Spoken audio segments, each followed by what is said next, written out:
जो भी कहें, स्पिरिट क्या है, हिंदू समाज एकता से, एकात्मता से नहीं रहेगा तो इतिहास कहता है। अब हम तो कहते हैं जब जब हिंदू भाव को भूले आए विपद महान, भाई टूटे धरती कोई, मिटे धर्म संस्थान, ये हमारे गीत है। तो उसको आजकल की भाषा में ऐसे आपने जो कहा वैसे हो सकता है। तो मुद्दा क्या है, स्पिरिट यही है, समाज की एकता, एकात्मता। हम जाति, भाषा, प्रांत के अगर पिछड़ा भेद से हम करेंगे तो हम कटेंगे। तो इसलिए एकता आवश्यक है किसी भी राष्ट्र के, राष्ट्रीय एकता। दूसरी बात यह है कि नमस्कार दोस्तों, मैं हूं संजीव त्रिवेदी।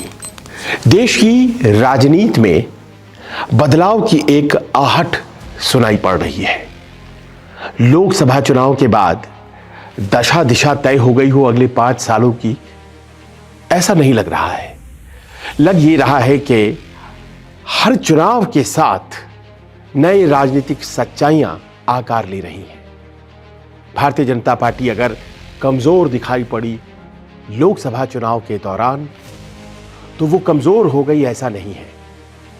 विपक्ष अगर एकजुट हो गया तो वो एकजुट हो गया ऐसा नहीं है। क्या वो उस वक्त जो एकजुट था वो हरियाणा में एकजुट दिखा? वो क्या महाराष्ट्र में एकजुट दिख रहा है? उसी प्रकार भारतीय जनता पार्टी, जिसे एक झटका लोकसभा चुनाव में लगा, तो क्या वो अपनी अगली रणनीति पर विचार करने लग गई है? ये तमाम सवाल आज तब खड़े हो गए जब मथुरा में राष्ट्रीय स्वयंसेवक संघ की एक अहम बैठक के बाद एक प्रेस वार्ता हुई। उस प्रेस वार्ता में बोली गई बातें जो आप तक भी पहुंची होंगी, उसकी भी विवेचना करेंगे। लेकिन 2-3 ऐसी चीजें हैं जो आपका भी ध्यान खींच रही होंगी।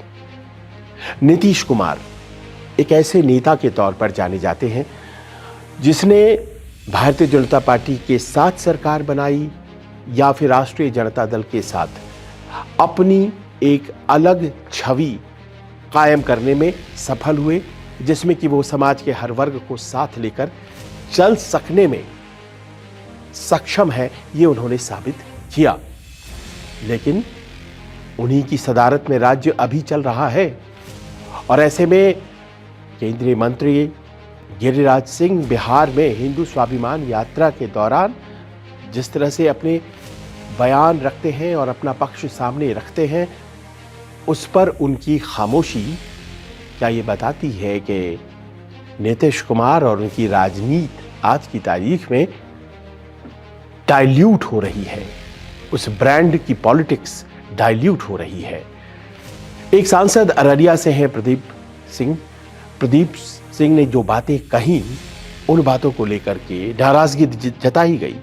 उनके खिलाफ प्राथमिकी दर्ज हो गया, लेकिन जिस मंच से उन्होंने कहा था वो मंच तो गिरिराज सिंह का था। भारतीय जनता पार्टी के बदलते हुए रूप को क्या स्वीकार करने के लिए नीतीश कुमार बाध्य है।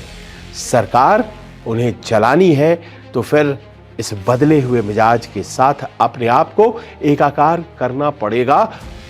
और नीतीश कुमार क्या ऐसा ही करते हुए दिखाई पड़ रहे हैं, क्योंकि हम उस शख्सियत की बात कर रहे हैं जिन्होंने साल 2013-14 याद कर लीजिए, अपनी दूरी नरेंद्र मोदी से बनाने की कोशिश की थी, मुख्यमंत्री से हटना तक पड़ा था। लेकिन उसके बाद ऐसा लगता है कि उस सच्चाई को जो सामाजिक तौर पर बार बार उनकी राजनीति पर दस्तक दे रहा है, वो स्वीकारने लगे हैं। क्या भारतीय जनता पार्टी, जिसे कभी एक ऐसी पार्टी की संज्ञा दी जाती थी कि वो केवल समाज के 2 या 3 वर्गों की प्रतिनिधि है, 2 या 3 जातियों की प्रतिनिधि है, आज की तारीख में उसने अपनी जड़ें इतनी मजबूत कर ली हैं कि उसके दबाव में आकर नीतीश कुमार जैसे सेक्युलर छवि के लोग भी अपने फैसले थोड़े टेम्पर करने लगे हैं। ये सोचने वाली बात है। ये सोचने वाली बात इसीलिए है क्योंकि जिस तरह की राजनीति विपक्ष करना चाहता है एकता की, वो एकता तो थोड़ी खंडित आपको हरियाणा में दिखी और बहुत ही ज्यादा ढुलमुल वो एकता महाराष्ट्र में दिखी। टिकटें तय ही नहीं हो पा रही हैं, स्वार्थ आड़े आ रहा है। देखिए, एकता तो तभी होगी जब बात विचारधारा की होगी, विचारों की होगी और वैचारिक समानता की होगी। अगर स्वार्थ और ज्यादा सीटें लूट लें इसकी बात पर बात आ गई तो फिर ये तो व्यक्तिगत उस दौर के राजनीतिज्ञों के फायदे और नुकसान का सौदा, वैचारिक एकता तो नहीं कहा जा सकता है। लेकिन इसी वक्त अगर हम दूसरी तरफ देखें, भारतीय जनता पार्टी और उसके तमाम जो नेता और सहयोगी दल हैं, वो एक निश्चित दिशा में अपने आप को लेकर के जाते हुए दिखाई पड़ रहे हैं और वो निश्चित दिशा धीरे धीरे एक झटका खाने के बाद लोकसभा चुनाव में मजबूत हो रही है और एक करवट की तरफ बढ़ रही है, एक बदलाव की तरफ बढ़ रही है। आइए अब हम बात कर लेते हैं इस बारे में कि मथुरा में जो अखिल भारतीय कार्यकारी परिषद राष्ट्रीय स्वयंसेवक संघ की जो बैठक हुई, उसके बाद एक प्रेस कॉन्फ्रेंस हुआ। 2 दिनों की बैठक, और 2 दिनों की बैठक के बाद जो प्रेस कॉन्फ्रेंस हुआ उसमें जो बातें कही गई, वो बातें क्या मर्म है जो दक्षिणपंथी राजनीति हमारे देश में चल रही है उसका, और क्या ये तय करती है कि जो व्यवस्था फिलहाल मजबूत होती जा रही है दक्षिणपंथी राजनीति में, उस व्यवस्था को एक नया चेहरा भी मिल चुका है। नरेंद्र मोदी इस वक्त देश के प्रधानमंत्री हैं और दक्षिणपंथ भारतीय राजनीति में जिस तरह से अपनी प्रधानता साल 2014 में बनाने में सफल हुआ, उसके वो वाहक हैं। उनका गुजरात के मुख्यमंत्री के तौर पर प्रदर्शन, 3 बार मुख्यमंत्री बनना, ये साबित कर गया कि वो एक मजबूत राष्ट्रवादी नेता और ऐसे नेता जो कि हिंदू स्वाभिमान और हिंदू एकता की बात करता है, वो इसीलिए प्रधानमंत्री पद के उम्मीदवार बनाए गए क्योंकि उनको देख करके लोग उनके प्रति आकृष्ट होते थे और उनकी जो लोकप्रियता थी वो गुजरात के भूगोल के बाहर भी थी।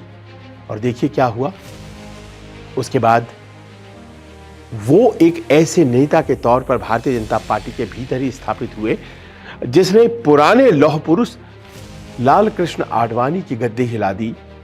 और साल 2013 और 14 का वो दौर याद कीजिए, कैसे नाराज हुए आडवाणी, लेकिन उनके साथ कोई गया नहीं और नरेंद्र मोदी के साथ पूरी पार्टी आ गई, वो चेहरा बन गए और भारतीय जनता पार्टी ने सरकार बनाई, वो सरकार जो आज 11वें साल में जारी है।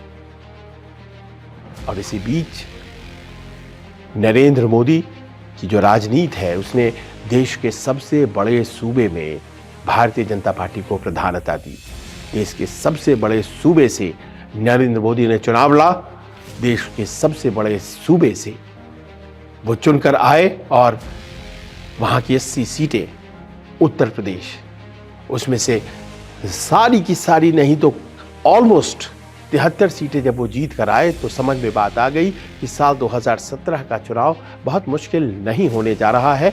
साल 2017 का चुनाव बहुत मुश्किल रहा भी नहीं, लेकिन जब मुख्यमंत्री बनाने की बारी आई तो एक कोरस, एक स्वर में भारतीय जनता पार्टी के भीतर नेतृत्व भले ही कुछ चाह रहा हो, लेकिन योगी आदित्यनाथ की दावेदारी को कोई नकार नहीं पाया। वो मनोज सिन्हा वाला एपिसोड सबको याद है।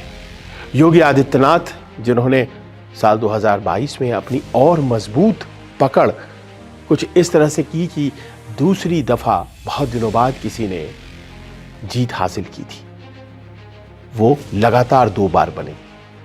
कहा जाता था कि जो नोएडा चला आता है वो दोबारा मुख्यमंत्री नहीं बनता। उत्तर प्रदेश में बार बार नोएडा आए और मुख्यमंत्री दोबारा भी बने और 3 बार मुख्यमंत्री का चुनाव जीतकर देश के प्रधानमंत्री पद के उम्मीदवार बन गए थे जब गुजरात में उन्होंने 2012 का चुनाव जीत लिया था।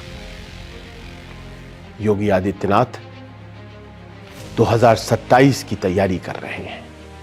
बीच में ये उपचुनाव है, एक टेस्ट केस की तरह, एक परीक्षा है जिसके लिए वो तैयार हो रहे हैं। वो परीक्षा जो अब ऐसा लगता है कि आकार ले रही है। लग ये रहा है कि जिस तरह से विपक्ष में समाजवादी पार्टी सभी सीटों पर लड़ना चाहती थी, कांग्रेस ने कह दिया कि साहब आप लड़िए, अंदर ही अंदर वो नाराज सी दिख रही है। और करहल जैसी सीटों पर भी अपने ही परिवार के व्यक्ति को उतार करके कार्यकर्ताओं में एक असमंजस की स्थिति भारतीय जनता पार्टी ने खड़ी कर दी है। अखिलेश यादव जो लोकसभा की जीत को लेकर बहुत उत्साहित हैं, वो ही नहीं बल्कि गैर भाजपा समर्थक सारे इस देश में उत्साहित हैं। वो भी सोच में पड़ गए हैं। चाचा की बेटी है संध्या यादव, उसके पति हैं अनुजेश, मुलायम सिंह के अपने भाई अभयराम यादव की बेटी संध्या यादव और उसके पति अनुजेश, उसके खिलाफ चुनाव लड़ना है। कैसे गणित बदल गया है। करहल जो सबसे मजबूत सीट भारतीय जनता पार्टी के खिलाफ समाजवादी पार्टी के पास है, वहां की स्थिति की बात हो रही है। ऐसा लग रहा है चुनाव जीत गए तो भी चुनाव हार जाएंगे। परिवार में बिखराव आ जाएगा, एक बिखराव जो विपक्ष में भी दिखाई पड़ा, और अब वो बिखराव कहीं ना कहीं परिवार के भीतर तो नहीं प्रवेश कर जाएगा। परिपक्व हो गए योगी आदित्यनाथ नेता के तौर पर, और जिस तरह की चाल चली जा रही है, इस चाल को 2027 तक लेकर के जाना है। लेकिन हमेशा इस बात को लेकर के एक चर्चा हुआ करती है, और वो चर्चा ये होती है कि क्या योगी आदित्यनाथ की बातें भारतीय जनता पार्टी को अगर स्वीकार है तो क्या वो संघ को भी है। क्या संघ पूरी तरह से बैकअप करता है योगी आदित्यनाथ को, और इस पर उत्तर प्रदेश और देश की राजनीति में कई बार बहस हो चुकी है। जब अखिल भारतीय कार्यकारी परिषद की 10 दिनों की बैठक, 10 दिनों का प्रवास मोहन भागवत का और 2 दिनों की बैठक जब हुई, तो लोगों को यह लगा कि इस पर नजर रखनी चाहिए। देखना यह है कि मोहन भागवत से योगी जी की मुलाकात होती है, और अगर होती है तो फिर उसमें क्या बातें होती हैं। मुलाकात हुई, और जब मुलाकात हुई और करीब कहते हैं घंटे भर की बात भी हुई, तो बस ये बात सामने आई कि योगी जी ने मुख्यमंत्री के तौर पर सरसंघ चालक मोहन भागवत को अगले साल होने वाले महाकुंभ के लिए इनवाइट किया। उस इनवाइट के बाद और क्या बातें हुई होंगी, बात तो सामने नहीं आई। लेकिन आज जब अखिल भारतीय कार्यकारी परिषद के बाद प्रेस वार्ता हुई, उस प्रेस वार्ता में वो प्रश्न हुआ जो आज की तारीख में योगी आदित्यनाथ के भाषणों का प्रमुख लाइन बन चुका है। बटोगे तो कटोगे। हिंदू समाज को उद्बोधित करते हुए वो हमेशा इस बात को कह रहे हैं, बटोगे तो कटोगे। ये लाइन अपने आप में सबका साथ सबका विकास वाली जो लाइन है भारतीय जनता पार्टी की, जो प्रधानमंत्री मोदी से जुड़ी हुई है, उस लाइन के अलहदा जाती है, वो अलग एक राह अख्तियार करती है। प्रश्न यही है कि राष्ट्रीय स्वयंसेवक संघ जो रीढ़ है एक तरह से भारतीय जनता पार्टी की, देश में जितने भी प्रांत हों, पर राष्ट्रीय स्वयंसेवक संघ ने 47 प्रांत अपने बना रखे हैं। उन 47 प्रांतों के तमाम प्रांत प्रचारक और उसके अलावा सह प्रचारक और फिर तमाम प्रचारकों की फौज मथुरा में मौजूद थी, और वहां पर बटोगे तो कटोगे की लाइन जो योगी आदित्यनाथ की लाइन है, उसे राष्ट्रीय स्वयंसेवक संघ ने एंडोर्स कर दिया, अनुमोदन कर दिया, अंडरलाइन कर दिया, समर्थन कर दिया। प्रेस कॉन्फ्रेंस में पूछा गया, दत्तात्रेय होस बोले सहसर कार्यवाही नंबर 2, उनसे पूछा गया, उन्होंने कहा बिल्कुल सही है, हम अगर बटेंगे, हिंदू समाज बटेगा तो फिर नुकसान है।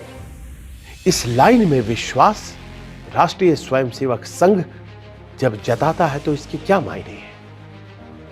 आखिरकार योगी आदित्यनाथ की लाइन मानी गई राष्ट्रीय स्वयंसेवक संघ के द्वारा। योगी आदित्यनाथ कभी उस तरह से आरएसएस के सदस्य नहीं रहे, वो नाथ संप्रदाय के साधु हैं और गोरक्ष पीठ के पीठाधीश्वर इस वक्त, और इसके अलावा उनकी अपनी एक संगठन जिसका नाम हिंदू रक्षा वाहिनी है, वो चला करती है। वो भारतीय जनता पार्टी के साथ हमेशा रहे और राजनीति उनकी भारतीय जनता पार्टी से मिलती है। लेकिन बार बार इस बात को एहसास दिलाया जाता था कि वो कोर मेंबर नहीं है, राष्ट्रीय स्वयंसेवक संघ के नहीं है। लेकिन पहली दफा ऐसा हुआ है। राष्ट्रीय स्वयंसेवक संघ ने जिस तरह से योगी आदित्यनाथ की लाइन को एंडोर्स किया है, इसका अर्थ ये हो जाता है कि योगी, भारतीय जनता पार्टी और आरएसएस तीनों एक लाइन में। तो इसके मायने क्या है? मायने बड़े सिंपल है। जो भी नतीजे आते हैं 2027 के चुनाव से पहले इस उपचुनाव में, उन नतीजों के बिसात पर 2027 की जो रणनीति है वो तैयार होगी। और 2027 में अगर योगी आदित्यनाथ को जीत मिलती है तो फिर क्या एक अगला चेहरा भारतीय जनता पार्टी की तरफ से राष्ट्रीय स्वयंसेवक संघ को मिल जाएगा, जो आने वाले दिनों में जो नंबर 1 की जॉब है उसके लिए वो एक विकल्प के तौर पर खड़ा हो जाएगा। क्या सबसे बड़े हिंदू मैस्कॉट दूर से आते हुए आपको दिखाई पड़ रहे हैं? नरेंद्र मोदी के नाम के बाद आज की तारीख में क्या योगी आदित्यनाथ का नाम सबसे महत्वपूर्ण हो चला है? साल 2029 आते आते 15 साल प्रधानमंत्री नरेंद्र मोदी के पूरे हो जाएंगे और फिर वहां वो संघर्ष भी हो सकता है, नहीं भी हो सकता है कि क्या उनकी लोकप्रियता के साथ आगे बढ़ना है या फिर नए व्यक्ति को मौका देना है। योगी आदित्यनाथ 3 बार अगर यूपी चुनाव जीत जाते हैं तो क्या कुछ इस तरह की बातें भी होंगी? पता नहीं, ये तय करना है भारतीय जनता पार्टी को। लेकिन बहुत से विश्लेषकों को ये लगने लगा है कि आज राष्ट्रीय स्वयंसेवक संघ ने शायद अपने 100वें साल में नई नई जो बातें कही हैं उसमें से एक नई बात ये भी है, क्योंकि लोगों को लगता है कि जब सरसंघ चालक से योगी आदित्यनाथ की बात हुई होगी तो जो इनवाइट महाकुंभ के लिए हुआ होगा वो तो बहुत कम समय में हो गया होगा। फिर बातें क्या हुई होंगी? क्या बातें योगी आदित्यनाथ के भविष्य के बारे में भी हुई होंगी?